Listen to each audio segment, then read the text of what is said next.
बिस्मिल्लाहिर्रहमानिर्रहीम। लाखों करोड़ों दुरूदो सलाम मोहम्मद मुस्तफ़ा सल्लल्लाहु अलैहि वसल्लम और आले मोहम्मद पर। मैं हूं उमर दराज गोंदल। सारे लोग इस वक्त ये देख रहे हैं कि हुकूमत खुल के कह रही है कि हम सुप्रीम कोर्ट का फैसला नहीं मानेंगे। इलेक्शन कमीशन ऑफ पाकिस्तान ने आज इजलास बुला रखा है, जिसके बाद वो फैसला करेंगे कि वो सुप्रीम कोर्ट के फैसले के ऊपर क्या करेंगे या क्या उनका रद्द-ए-अमल है। लेकिन इस सब के बीच में सब लोगों की नजरें ये हैं कि मुल्क के जो ताकतवर इदारे हैं या जो मुल्क की ताकतवर शख्सियत है और जहां ताकत का मरकज है, उनका रद्द-ए-अमल क्या है। यानी आर्मी चीफ क्या सोच रहे हैं, GHQ क्या सोच रहा है, क्योंकि हुकूमत को कहा गया है कि आप रेंजर्स, FC या जो भी सिक्योरिटी चाहिए वो सिक्योरिटी फराहम करें। और समात के दौरान भी ये बात हुई थी कि अगर फौज अवेलेबल नहीं है कोई बात नहीं है, नेवी से ले ले, एयरफोर्स से ले ले, वो भी अवेलेबल नहीं है तो रिजर्व फोर्स जो आमतौर पर रिटायर्ड फौजी होते हैं, ये किसी भी जंगी हालत के लिए, जंगी हालात अगर जंग लग जाए, गैर मामूली सूरत हाल हो तो उनके लिए तलब कर लिया जाता है। लेकिन मैं आपको बताना क्या चाहता हूं, बताना ये चाहता हूं कि इस वक्त जो सूरत हाल मेरे पास खबर है वो देने से पहले ये हुकूमत कितनी बुरी फंस गई है। अब ये धमकियां दे रहे हैं इलेक्शन कमीशन के वकील, या ये कहिए कि हुकूमत के मुआवन खुसूसी इरफान कादिर, जिनका जाहिर बात है पहचान भी ये है कि बदतमीजी भी कर लेते हैं, जजेस को कन्फ्रंट करते हैं, लड़ाई झगड़े के लिए उनको मैदान में उतारा जाता है।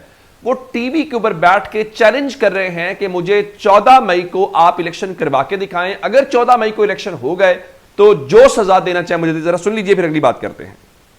मैं देखता हूं ना, आप मुझे बता दें ना, अब ये करके दिखा दें इलेक्शन होंगे और 14 को होंगे, इज्जत से हों, चाहे ये बेइज्जत होकर कराएं इलेक्शन, कभी भी इलेक्शन हो गए। ये हमने भी बड़ी कोशिश की हो गया, तो मैं खोसा साहब जो मुझे कहेंगे मैं खोसा साहब के लिए करने को तैयार।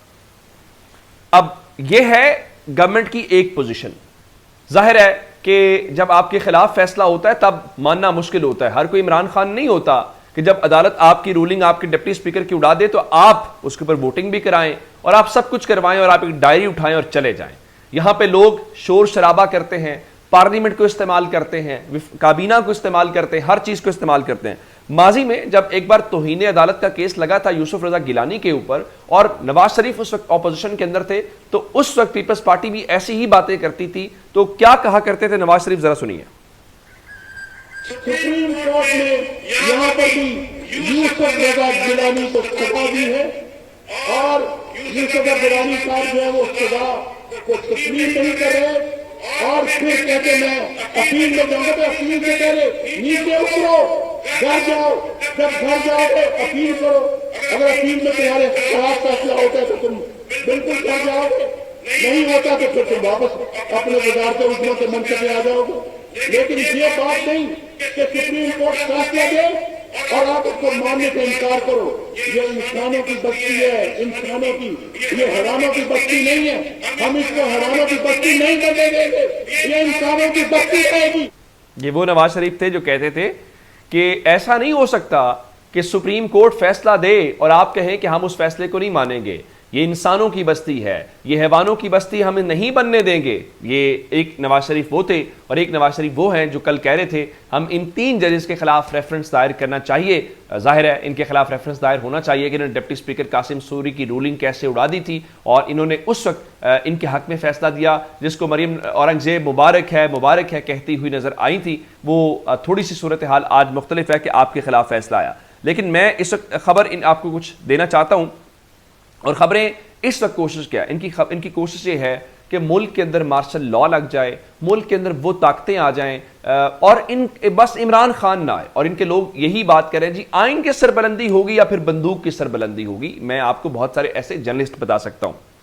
फिर गरीदा फारूकी जैसे लोग कह रहे हैं जिस तरह से गुलाम महमूद डोगर लाहौर के अंदर CCP सुप्रीम कोर्ट के हुक्म के ऊपर लगा हुआ है, उसी तरह से लाहौर अब इलेक्शन भी सुप्रीम कोर्ट के कहने को। इन लोगों को शर्म भी नहीं आती। इस सारे अमल के दौरान हुआ क्या है, सिस्टम तो एक्सपोज हुआ, बहुत सारे टाउट्स एक्सपोज हो गए जो आपके सामने बड़े प्रिंसिपल लोग थे, जो बड़े जमहूरियत पसंद थे, जो बड़े आइन पसंद थे, लेकिन हमें मालूम हुआ नहीं ये टाउट हैं और ये सिर्फ और सिर्फ जो मफाद है उसको ही देखते हैं। अब जरा फवाद चौधरी ये कह रहे हैं कि मुल्क में मार्शल लॉ हो तो इंतखाबात सिर्फ इस सूरत में मुलतवी हो सकते हैं, लेकिन ये मार्शल लॉ के हवाले से भी ये चीजें करते हुए इनको कोई वो मसला नहीं है कि अगर मार्शल लॉ लगता है तो लगने दे, कोई इतना बड़ा मसला नहीं है। लेकिन इमरान खान को रोकना बहुत जरूरी है। लेकिन मैं आपको खबर देना चाहता हूं कि इमरान खान जो है उन्होंने, आप जानते हैं कि टाइम्स मैगजीन को एक इंटरव्यू दिया है जो इस वक्त इंटरनेशनल अटेंशन ले रहा है। वहां बहुत सारी बातें हुई और इमरान खान ने वहां पे बड़ा खुल के कहा है कि मैं वो वाहिद शख्स हूं पाकिस्तान के अंदर जिसने एक ही वक्त में इन तमाम सियासी जमातों और इस्टेब्लिशमेंट को डराया है। कभी किसी ने इस्टेब्लिशमेंट को इतना नहीं डराया। लेकिन उसके साथ जो बड़ा ब्रेक थ्रू है, इमरान खान अभी भी इस चीज को देखते हैं और उन्होंने एक लिहाज से general Asim Munir, GHQ, establishment जो जारी बात है पावरफुल लोग हैं और वो इस मुल्क की हकीकत है, उनके मुतालिक उन्होंने कहा है कि ताकत का मरकज फौज के बजाय सियासी इदारों बनाने के लिए समाजी मुआहदे की जरूरत है। अब इसका मतलब क्या है? इसका मतलब यह है कि इमरान खान एक नए सोशल कॉन्ट्रैक्ट की बात कर रहे हैं। इमरान खान तमाम जो स्टेक होल्डर्स हैं उनके दरमियान एक नई जो टर्म्स एंड कंडीशंस हैं उसकी बात कर रहे हैं। ये एक बहुत बड़ी डेवलपमेंट है क्योंकि इनका ख्याल ये है कि जी इमरान खान सिस्टम में आइसोलेटेड हैं और इमरान खान बस बदला लेना चाहते हैं। हालांकि इमरान खान ने ये बात नहीं की और इमरान खान इसके अलावा और एक उन्होंने जो इंटरेस्टिंग बात की, उन्होंने कहा कि अगर अक्टूबर में इलेक्शन होने से मुल्क को कोई फायदा होता है तो मुझे कन्विंस करें, मैं अक्टूबर तक रुक जाता हूं। उसके साथ उन्होंने यह भी कहा कि पाकिस्तान में सियासी इस्तेहकाम जो है वो इंतखाबात के जरिए आए। उनका साबिक आर्मी चीफ करप्शन को बड़ा मसला समझते तो आज हालात मुख्तलिफ होते।